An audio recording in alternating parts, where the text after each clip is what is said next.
So I managed to get this boxy Hermes Ambassador 2nd generation on eBay for about 200 USD. Best offer. This guy was originally... one of the main things that attracted me to this particular listing was a carbon ribbon mechanism. Not sure if there's supposed to be a cover here. Probably is, but anyways. So yeah, this part here was originally pretty dented in, such that it wouldn't close properly.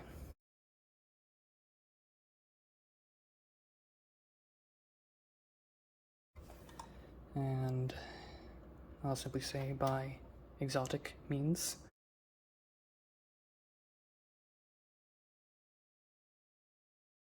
I managed to bend it back, though I won't be able to fix this particular dent, wherever that came from. That's not supposed to be there. Something happened in this machine's past, but now it's with me. So it's quite satisfying. I did have to do some twisting. Now finally fits. Let's see. A bit more twisting. Like so. Now let's look to get this side perfectly straight, like it is on the other side over here.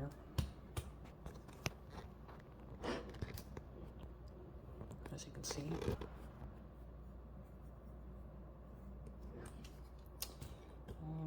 Anyways, the feel so far, other than this messed up S key, something's up with it, need to fix it. Something's jammed. The other keys feel quite nice and smooth, very reminiscent of the Hermes 3000 of the same generation than the Olympia SG1 is to the Olympia SM4. At least like their touch weight is very similar, just that this one I guess is a bit smoother. Probably the ribbon advanced mechanism is configured in such a way, or also the ribbon vibrator is configured to allow for more smoothness than the slightly scratchier feel you actually get on a Hermes 3000, except when you have it on stencil mode. Seller did take these down, but there's a chance that the magic margins were engaged. But at least, as far as I can tell,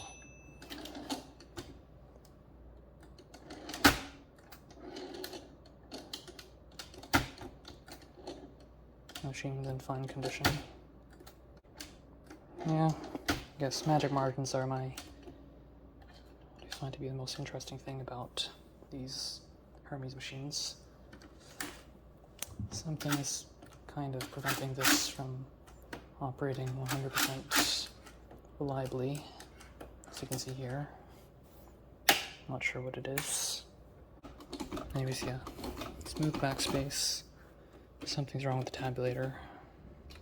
Unless it's simply because to get this thing off here. Yeah, something's up. Don't know what this is for yet. This probably... that pushes up on this thing. So that will tell you when you're out of carbon ink.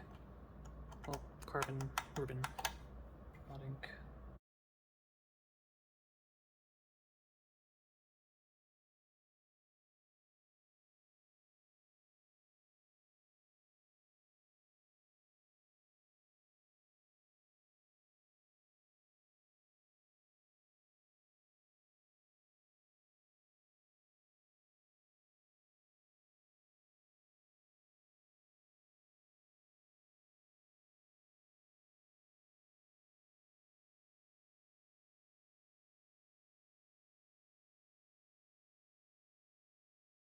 So, I think I found the problem with the S key.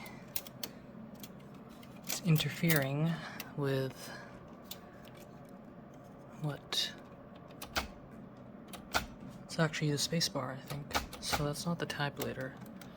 That's a backspace. Does that. Even works while the machine's on its back. Almost.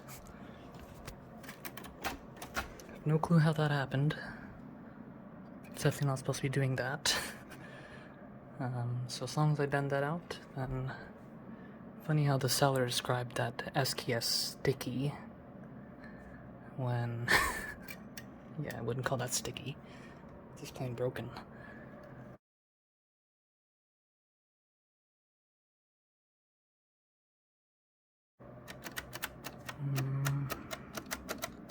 So something's up with the tabulator mechanism that's causing it to jam, so nothing's jamming over here. Just doesn't want to move.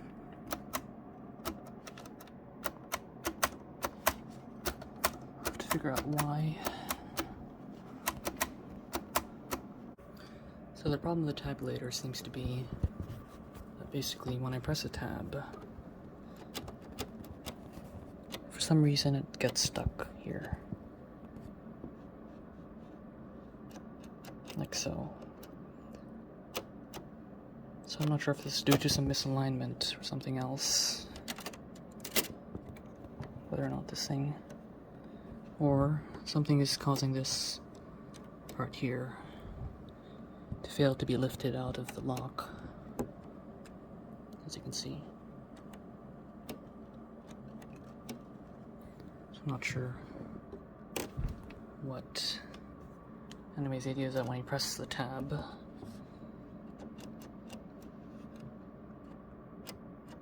it will lift that mechanism, but that lock is in the way.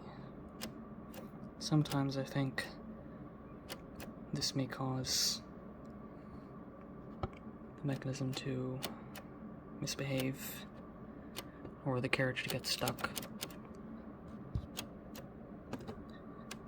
But after, basically, provided that it does get into that area, which I could risk doing right now.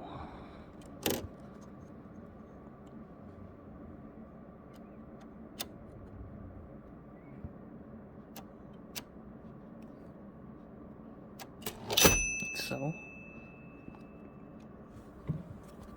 And I believe this thing, which gets actuated,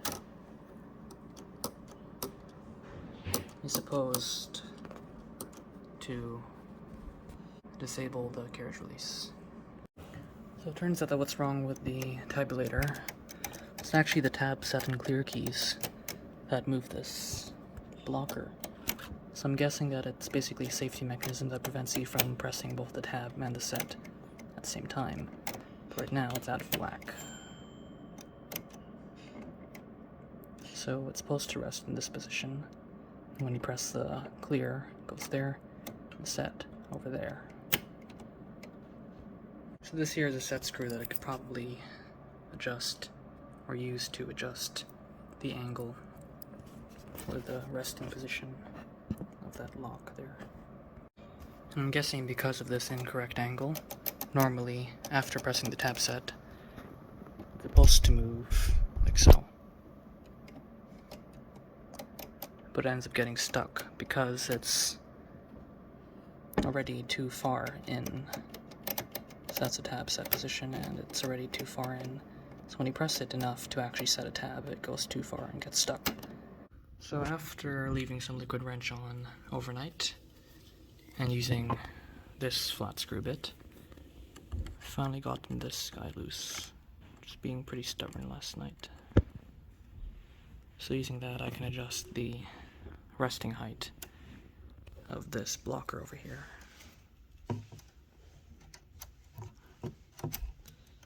Or not the blocker. The blocker's in the correct position, I think. Or no, here. This guy. This is a blocker here.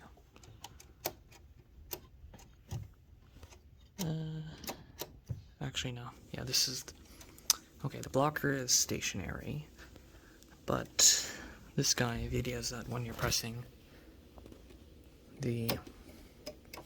Well, now it's not engaged, but So right now I'm just leaving these guys in their default resting position, and in that resting position I need to angle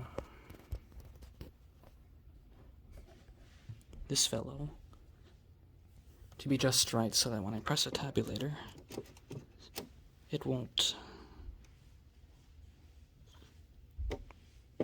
get locked. Though it's probably going to slide on its own. Okay, there you go. You can see. So now it's engaging, and probably while it's like this, I should proceed to tighten that screw. So I'll do that now. So again, after finally being able to loosen and set that set screw, I got the tabulator here functioning, at least no longer interfering with those blockers. So basically what happens is, so right now I've already engaged the mechanism. Then once you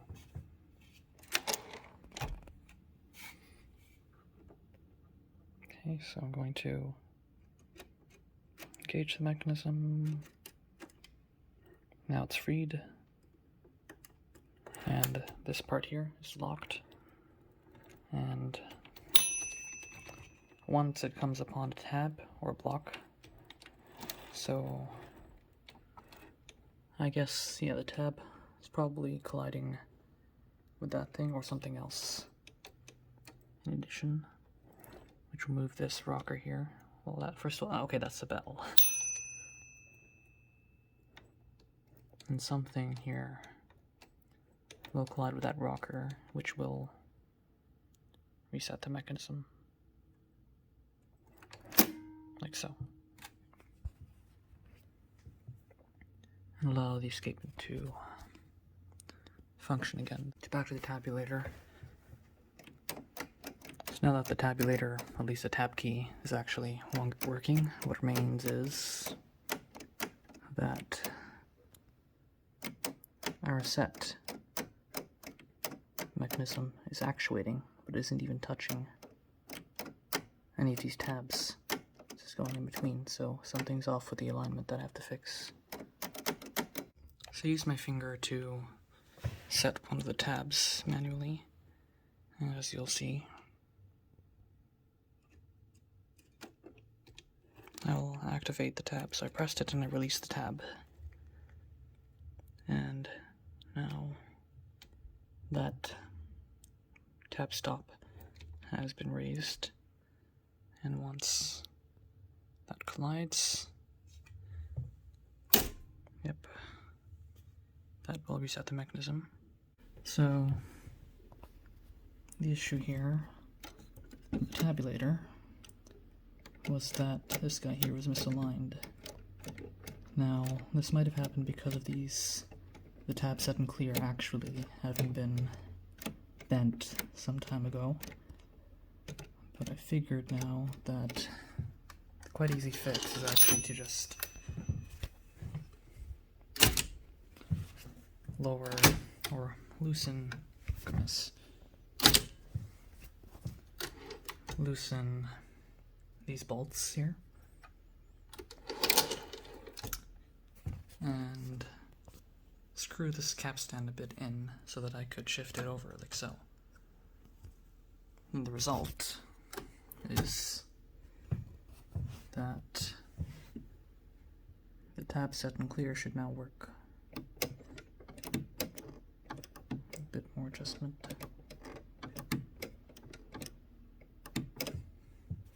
So everything should now be working nicely.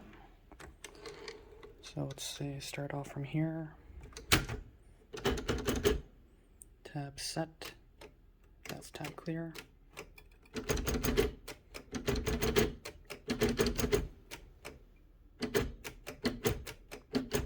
Make sure that this mechanism supports adjacent tabs.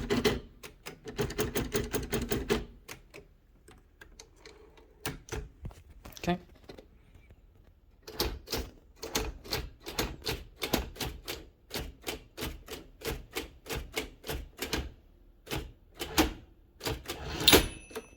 Good.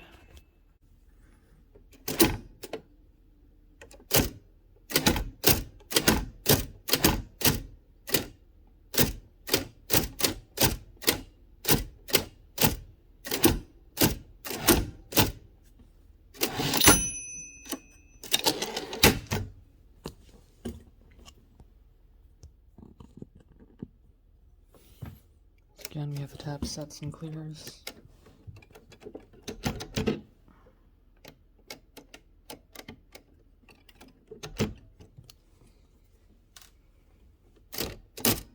Say we end up there, we can clear the tab. Oh dear. And so on. You've already seen this mechanism. That's the tab set and clear. So previously there was an issue with this set screw, or one of them. It was probably that one. It was set wrong, such that the default position had the tabulator interfering. Like so. Basically, this thing over there is meant to prevent you from tabulating at the same time as you perform a tab clear. So as you can see, it won't let you do the tab, then it will let you do the tab.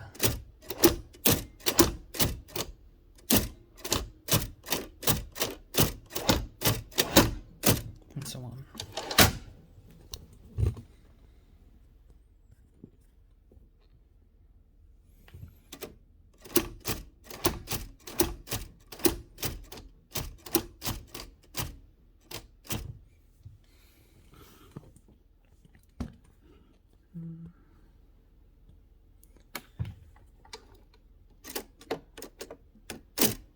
Not sure if that thing should be shifting around like that.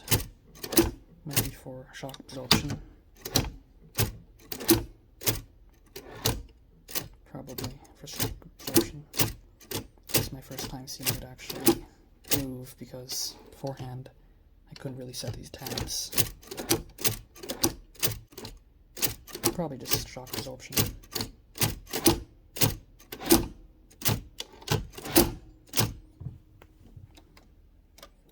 Tab clear. Then we have this lever over here. This guy. You can just push to reset everything. You can see it moving. Trying to lift the ends.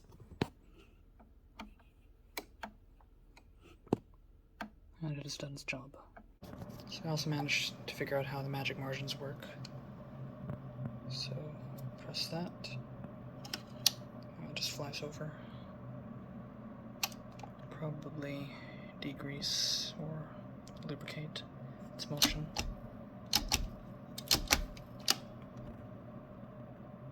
So while adjusting, it stays in place.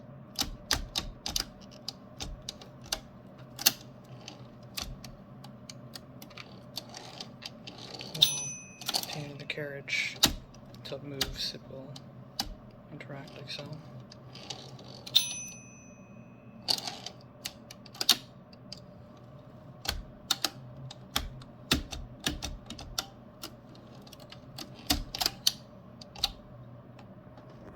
Yeah, long spring or something.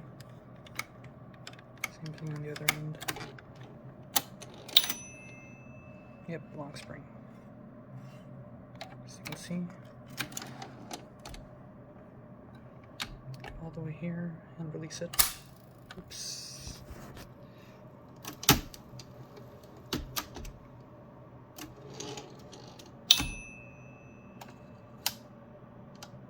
Slower there. There's a tiny bit of liquid wrench and hand Surflon.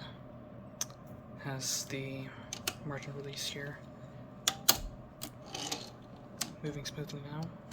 Though of course you probably don't want to do that, as you want to avoid those collisions.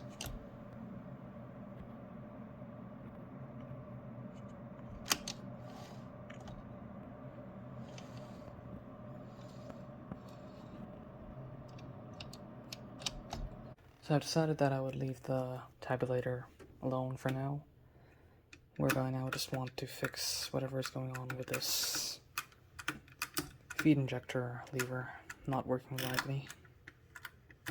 Sometimes it catches, sometimes it doesn't. Like here, it catches. Then it doesn't.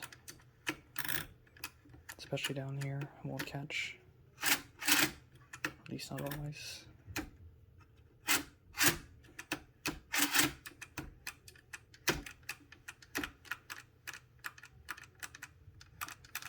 And I have no idea how to get this thing off. So I've been working on trying to figure out what was wrong with the paper injector on this machine. So I guess first of all, initially getting this panel off so I could access the mechanism wasn't very easy, though I could at least check out what was going on under here. Yeah, be able to see some stuff. It doesn't always engage. So now I finally figured out how to actually get these screws off. They were a bit rusty. I applied some liquid wrench yesterday. And the thing is, I have yet to get a proper screwdriver set, and I have just this low torque screwdriver. Though I was fortunately able to eventually get a good grip. Holding, because you know, when you apply torque here, it also transfers that torque to the Platen knob itself in the Platen. I was able to apply the pushing pressure with my thumb, and also use this to give me some extra torque on the screwdriver. So yeah, I'll remove that screw, and basically just now I found that there is in fact a screw in here that is probably responsible for getting this cover off. So once you've removed, or at least loosened, those screws, basically what happens is you reach this point where you're unable to pull this guy out. And what I found is that initially this here is like so, whereby what you need to do is pull it. And then, so like so.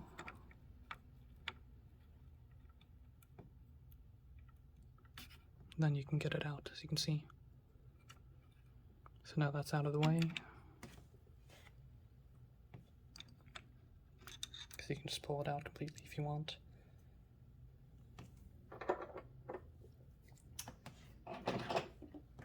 And then you can finally just turn this to access that screw over there without damaging it.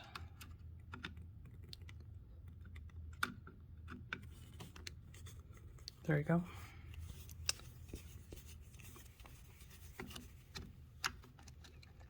That'll just come out.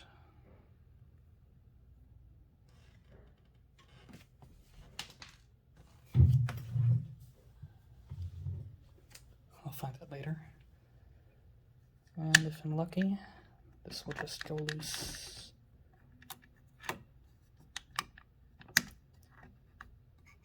And I guess now the only thing keeping it in is this lever. And we all know how to move that. And I think that screw that I removed from there was a screw in there. It's probably also a secondary thing for keeping this. So basically they designed it so that you wouldn't be able to see the screw. Makes it prettier, but makes it more difficult to remove, but at least figured it out. So now that I have that off, it just looks like this. There's a hole in there, a slot in there that allows that screw to give grip. Should be able to easily remove this.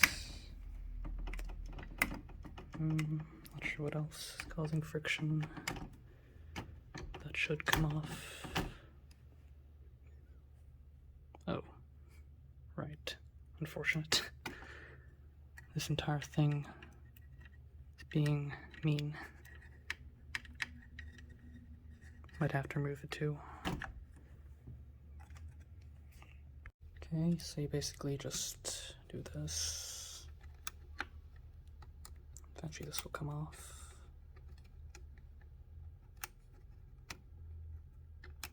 There you go.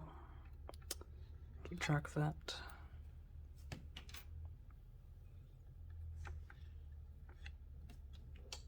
Seems like I need to do a bit more unscrewing. There we go. So there are two.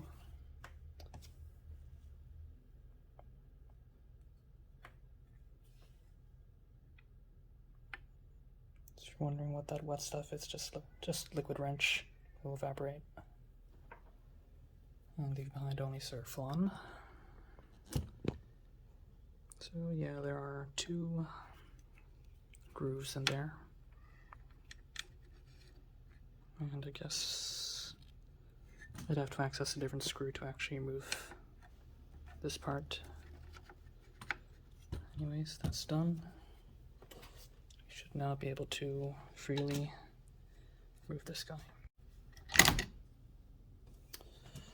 Okay, so now we can see what's going on. Okay, so I just reattached the paper inject lever. Now we can see the mechanism. So basically what we have is a pin here. That pin needs to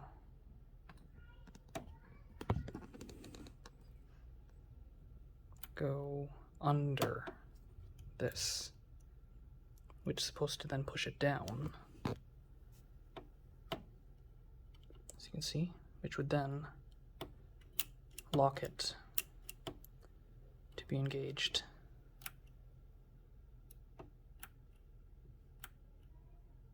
So what I need right now is to figure out how to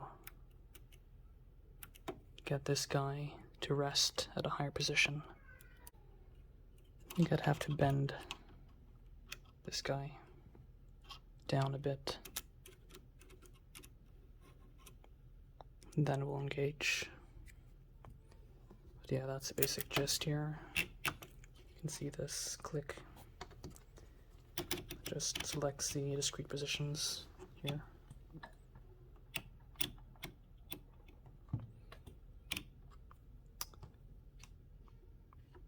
Oh dear. Yeah, I guess I'll just have to make sure that this guy here is properly seated. Not much else other than to see here, other than these two levers. I'm not gonna actually, well, except for this one. That's just for the carriage release. Just imagine where that goes. Then we have the margin, which I don't really want to engage right now. That's the magic margin. So I'm gonna try to adjust this, then we'll see what the effect is. Okay, so rather displeasingly, there's basically absolutely no way to adjust the position of this, so what I had to do was use some wires to create a shim there. And originally I had this wrapping all the way around, but I had to push it back a bit to prevent the case where basically this guy doesn't get any tighter, so it might get stuck between and fail to work anymore. But now, if I did that,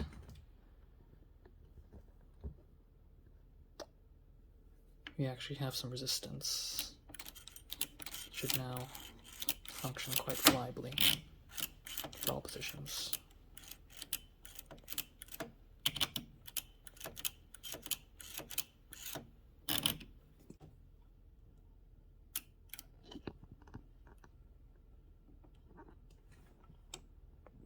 So normally, when you have the resistance of the Platen that would allow it to unlock.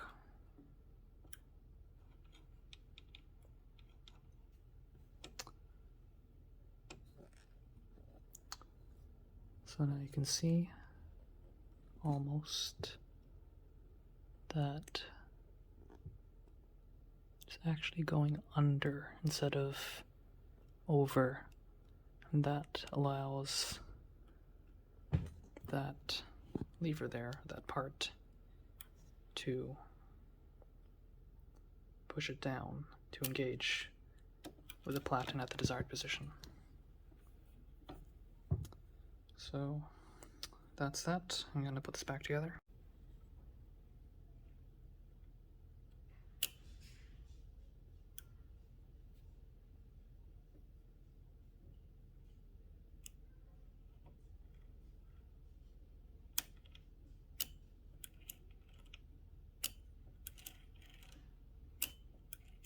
So once you've gotten to this stage, you now want to get these guys back on. So just do that.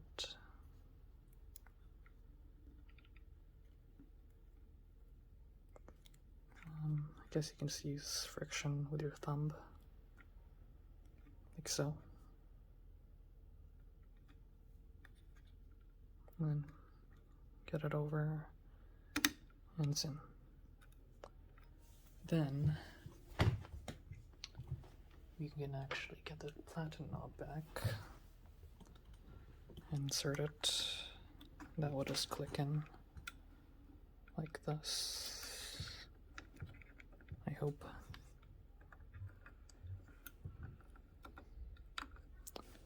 Ah, I see. So these guys have to mate.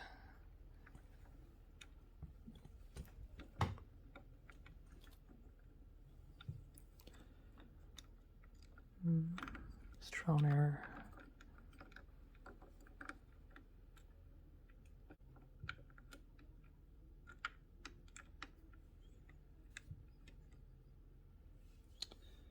And I guess I just have to tighten it in. So once you have this lever back on, you can finally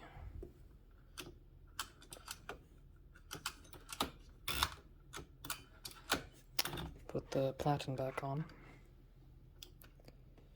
So again, basically what you have is red chevron here, no chevron on this side, but there's one on this side, over here. It has to face down, these guys here. These semicircles have to have the flat side facing up.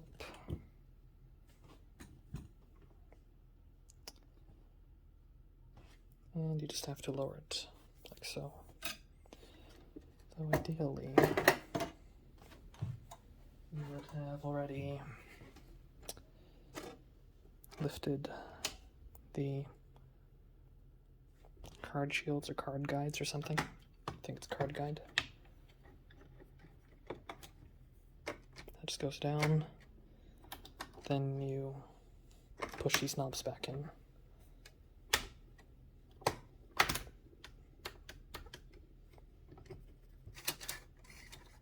All's good. And that should never fail. Finally.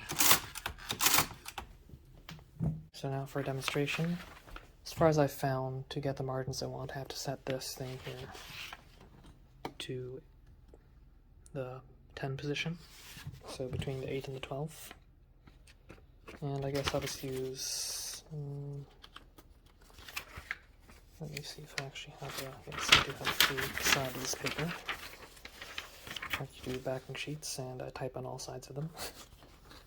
So for 2 pages I get 4 sides. No wasted paper. What I really dislike is how the paper release is on this side of the machine. Anyways, just feed it in.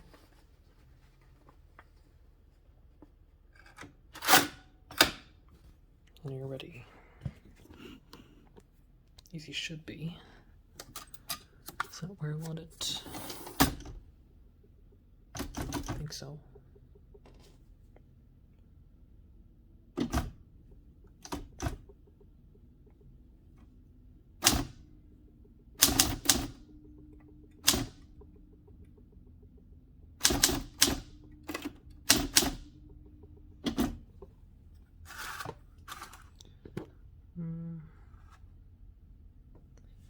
Let's see what happens if I do the other setting, or first of all, whether or not that's actually reliable.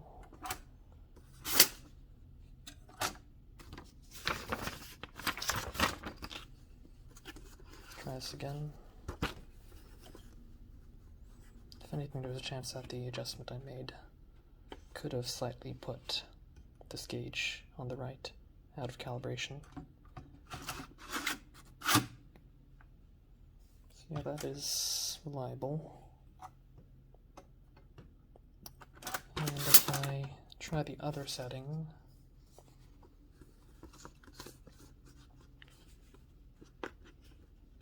that should end up with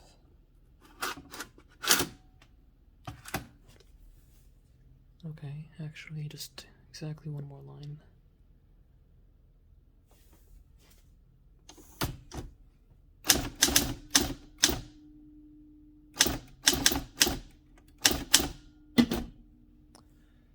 I think that's fine now. So I want the 12 mark. Okay, I guess we're good to go. Ready to type.